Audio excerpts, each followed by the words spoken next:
살다 보면 우리는 위기라는 것을 경험할 때가 있습니다. 내 통장의 잔고가 점점 떨어져 가고 경기가 안 좋은 상황에 매출도 떨어져서 사업 실패라는 단어가 내게 엄습하고 뜻하지 않게 다툼이 생겨서 가족과 이웃 간에 불화가 생길 때, 그리고 혹은 갑작스러운 일로 내 몸이 불편해지거나 마음의 트라우마와 같은 그런 고통스러운 일이 우리의 삶에 찾아올 수가 있습니다. 오늘 본문에 나오는 이스라엘 백성들도 큰 위기를 겪었습니다. 바벨론 군대가 이미 이스라엘 나라의 수도 예루살렘을 다 에워쌌고, 예루살렘 백성들은 어떻게든 막아보려고 집 성까지 헐어가면서 그것을 재로 삼아 방어 시설을 구축을 했지만 5절 말씀과 같이 이스라엘 백성들이 참패하고 말았습니다. 성이 함락이 되고 수많은 사람들이 죽고 또 그 시체가 제대로 매장도 되지 못한 채 거리 여기저기에 널브러져 있고, 그리고 살아있는 사람들은 포로가 되어서 바벨론 이쪽 저쪽에 다 흩어진 상태, 그렇게 이스라엘 백성들이 아주 비참한 상태가 된 것입니다.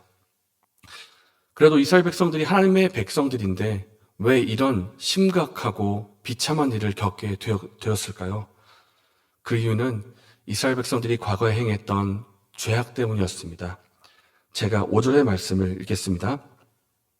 싸우려 하였으나 내가 나의 노염과 분함으로 그들을 죽이고 그들의 시체로 이 성을 채우게 하였나니 이는 그들의 모든 악행으로 말미암아 나의 얼굴을 가려 이 성을 돌아보지 아니하였습니다. 5절 말씀 보면 이스라엘 백성들이 악행을 행했다, 그렇게 나와 있습니다. 그 당시 이스라엘 백성들이 우상 숭배를 하고 있었고, 하나님께서 우리에게 참된 샘물이 되심에도 불구하고 그 샘물을 버리고 터진 웅덩이, 헛된 우물을 파서 그것으로 배를 채우려고 했던 것입니다.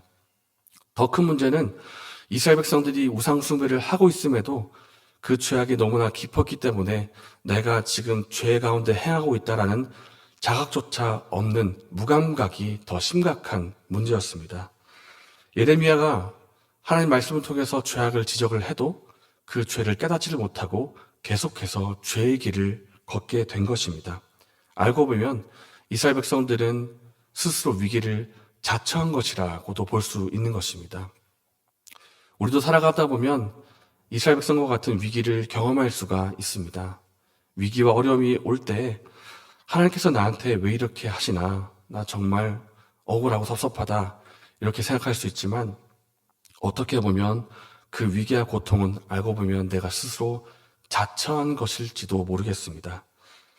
위기와 고난은 비록 고통스럽고 우리를 힘들게 하는 것이지만 우리가 그 위기 속에서도 하나님의 음성에 귀를 기울이기를 원합니다.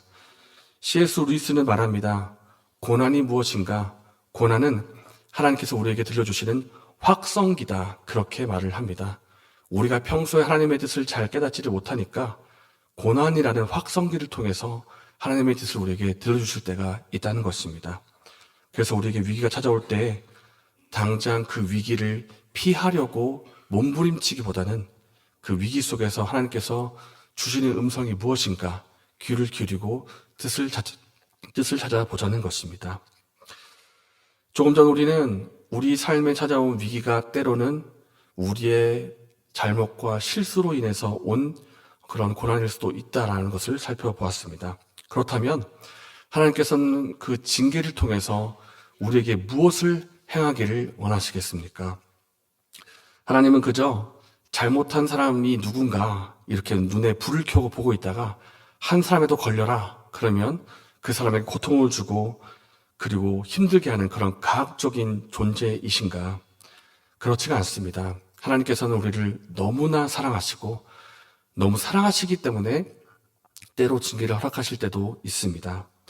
하나님께서 이것을 허락하신 목적은 우리 가운데 무너져야 할 부분은 무너뜨리시고 무너뜨리신 다음에 다시 하나님의 뜻대로 새롭게 건설하고 세우시기 위해서 그 일들을 허락하시는 것입니다. 조금 길긴 하지만 함께 6절부터 8절까지의 말씀을 읽겠습니다. 그러나 보라, 내가 이 성읍을 치료하며 고쳐 낫게 하고 평안과 진실이 풍성함을 그들에게 나타낼 것이며 내가 유다의 포로와 이스라엘의 포도를 돌아오게 하여 그들을 처음과 같이 세울 것이며 내가 그들을 내게 범한 그 모든 죄악에서 정하게 하며 그들이 내게 범하며 행한 모든 죄악을 사할 것이라. 아멘. 하나님께서는 이스라엘 백성들을 회복시키겠다 말씀하십니다. 지금은 성읍이 무너졌고 예루살렘이 함락됐고 포로로 다 끌려간 비참한 상태에 있지만 내가 그대로 내버려 두지 않겠다. 내가 반드시 회복시키겠다 말씀하십니다. 왜냐하면 하나님의 본심은 우리를 무너뜨리는 것이 아니라 회복시키는 데 있기 때문입니다. 하나님께서는 우리를 회복시켜 주시는 분이십니다. 첫째로 하나님께서는 우리를 죄로부터 회복시켜 주시는 분이십니다. 우리가 조금 전 보았던 것처럼 당시 이스라엘 백성들은 우상 숭배의 죄에 빠져 있었고 그 죄를 범하면서도 무감각한 죄에 또한 빠져 있었습니다. 그러나 하나님께서는 그 백성들을 회복시켜 주시겠다 말씀을 하십니다. 이사야에서 하나님께서 말씀하십니다. 너희의 죄가 주홍 같을지라도 눈과 같이 희어질 것이요 진홍같이 붉을지라도 양털같이 희게 되리라. 하나님께서는 우리를 죄로부터 회복시켜 주시는 분이십니다. 우리의 죄가 아무리 진하고 깊고 어둡다고 할지라도 우리가 예수님의 이름으로 다시 돌아가기만 하면 하나님께서 우리를 반드시 회복시켜 주십니다. 이것을 믿고 죄로부터 회복되는 저와 여러분 되시기를 바랍니다. 두 번째로 하나님께서는 우리를 원래의 자리로 돌아오게 하신 분이십니다. 제가 7절의 말씀을 읽겠습니다.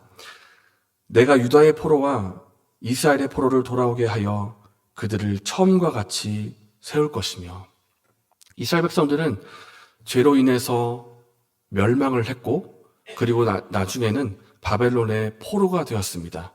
이리저리 갈기갈기 찢어져서 가족도 만나지 못한 채 다 포로가 되었는데 하나님께서 오늘 말씀에서 뭐라고 말씀하시냐면 내가 그 약속의 땅으로 다시 돌아오게 하겠다. 포로된 자리에서 다시 돌아오게 하겠다. 너희를 처음과 같이 다시 세워주겠다. 그렇게 말씀을 하십니다.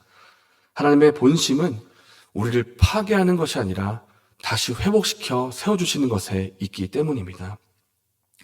우리 몸에 문제가 있어서 병원에 가면 의사 선생님이 어떻게 하십니까? 그 문제 있는 부위를 자르고 찢고 뜯습니다. 당연히 고통스럽죠.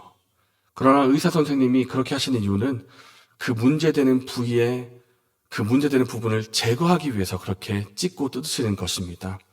나중에 해오게 되면 어떻게 하십니까? 이제는 돌아가실 때가 됐으니까 집으로 돌아가십시오. 그렇게 하시지 않습니까? 하나님께서 우리에게 잠시 징계를 허락하시고 잠시 고통을 허락하시면 그것이 우리를 고통스럽고 힘들게 하겠지만 회복될 때가 되면 하나님께서 말씀하실 것입니다. 돌아가라. 원래의 자리로 돌아가라. 내가 회복시켜 주겠다. 그렇게 말씀하시는 것입니다. 하나님께서는 우리를 죄로부터 회복시켜 주시고 또한 원래의 자리로 돌아오게 하시는 하나님이십니다. 그러므로 원래의 자리로 회복되는 은혜가 저와 여러분에게 있기를 바랍니다. 세 번째는 하나님께서 우리가 다시 한번 하나님의 백성답게 살 수 있도록 회복시켜 주시는 분이십니다. 함께 9절의 말씀을 읽겠습니다. 이 성읍이 세계 열방 앞에서 나의 기쁜 이름이 될 것이며 찬송과 영광이 될 것이요 그들은 내가 이 백성에게 베푼 모든 복을 들을 것이요 내가 이 성읍에 베푼 모든 복과 모든 평안으로 말미암아 두려워하며 떨리라. 아멘. 지금까지는 이스라엘 백성들이 하나님을 기쁘시게 하지를 못하였습니다. 죄를 범했고 우상 숭배를 했고 경고를 했음에도 불구하고 그것을 깨닫지 못하고 돌이키지 못했습니다. 그것 때문에 하나님께서 근심하셨고 진노하시기까지 하였지만은 이제부터 하나님께서 말씀하시기를 이제는 너희가 나의 기쁨이 될 것이다. 그렇게 말씀하십니다.